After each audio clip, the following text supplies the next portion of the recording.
Të moshuar, e lutem ndaloni këto pozicione gjumi. Mund të rrisin rrezikun e mpiksjes sir gjakut. Çfarë ndodh me trupin tuaj gjatë gjumit? Shumë të moshuar besojnë se gjumi është momenti më i sigurt i ditës. Jam shtrirë, jam rehat, nuk po lëviz, çfarë mund të ndodh? Është mendimi më i zakonshëm, por e vërteta është shumë më e ndërlikuar.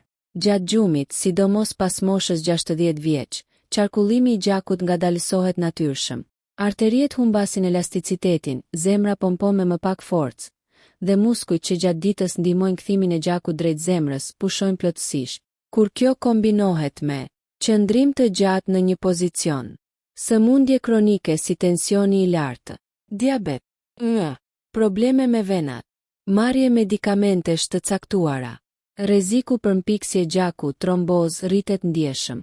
Mpiksja e gjakut nuk ndodh vetëm papritur. Ajo shpesh formohet ngadalë në heshtje ndërsa ju flini, dhe ja pjesa më shqetësuese.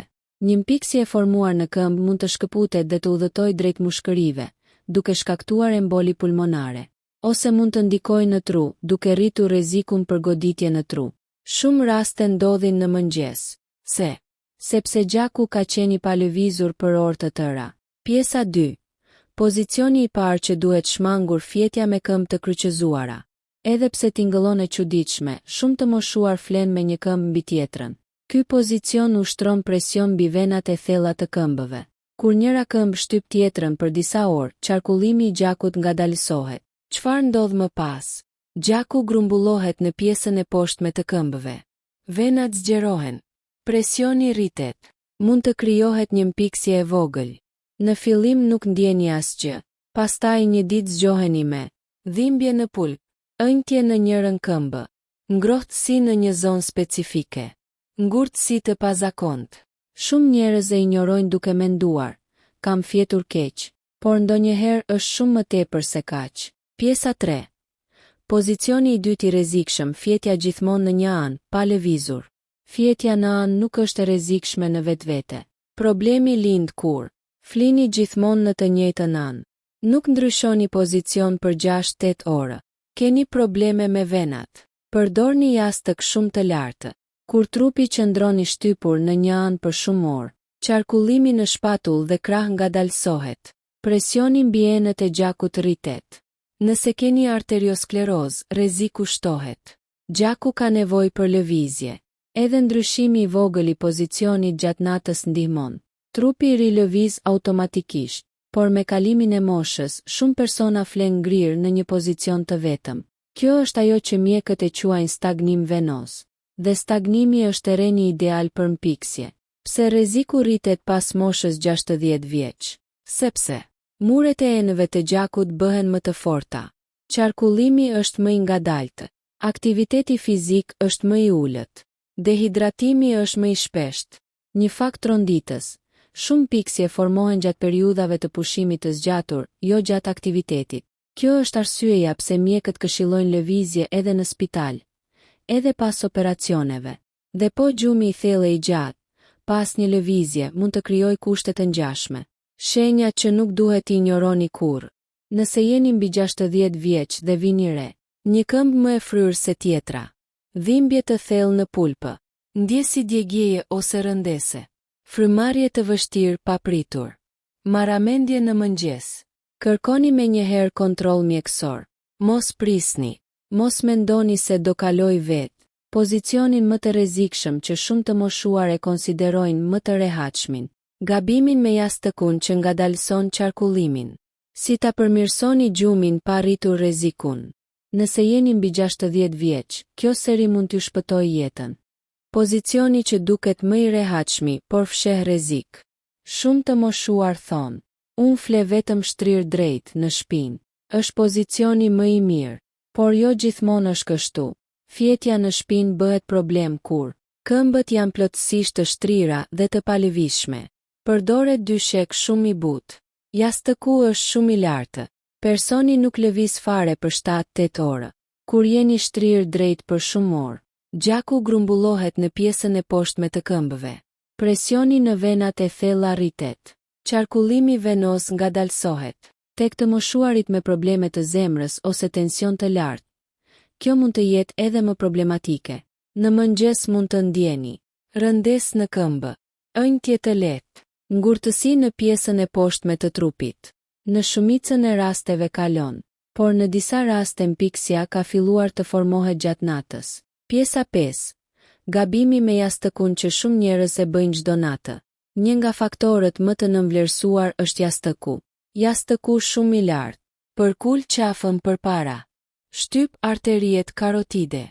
Mund të ndikojë në qarkullimin drejt trurit. Tek personat me arterie të ngushtuara, kjo përkulje e vazhdueshme për orë të tëra mund të ndikojë në furnizimin me gjak. Kjo është arsyeja pse disa njerëz zgjohen me marramendje, dhimbje koke, ndjesim pirje në krah. Nuk është gjithmonë vetëm gjumi i keq. Ndonjëherë është presioni i vazhdueshëm mbi enët e gjakut. Pjesa 6. Dehidratimi i armiku i heshtur i natës. Shumë të moshuar shmangin pirjen e ujit në mbrëmje për të mos u zgjuar natën. Por kjo ka një efekt tjetër. Gjaku bëhet më i trash. Kur jeni të dehidratuar, viskoziteti i gjakut rritet. Qarkullimi bëhet më i ngadaltë. Rreziku për mpiksje rritet. Gjatë gjumit, kur trupi është i palëvizshëm, gjaku më i trash qarkullon edhe më ngadal. Kombinimi palëvizshmërisë, dehidratimit, problemeve vaskulare krijon terren ideal për trombozë.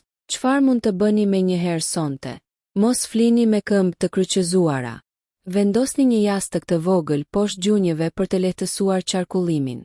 Zgjidhni jastëk me lartësi mesatare. Pini një gotë ujë para gjumit nëse mjeku nuk ka ndaluar. Lëvizni lehtë këmbët para se të flini. Bëni disa shtrirje të buta para gjumit. Edhe lëvizja më e vogël gjatë natës ndihmon. Trupi ka nevojë për qarkullim. Gjaku ka nevojë për rrjedhje. Në pjesën 3 do të zbulojmë pozicionin më të rrezikshëm për personat me variqe.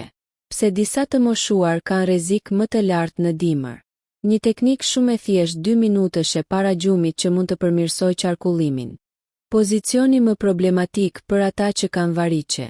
Nëse keni variqe, venat tuaja tashmë kanë vështirësi në kthimin e gjakut drejt zemrës. Pozicioni që e përkeqëson këtë gjendje është fjetja në bark me këmbë të shtrira dhe të shtypura në dyshek.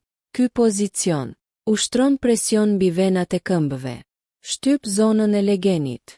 Ngadalson kthimin venos. Rrit presionin në venat e poshtme.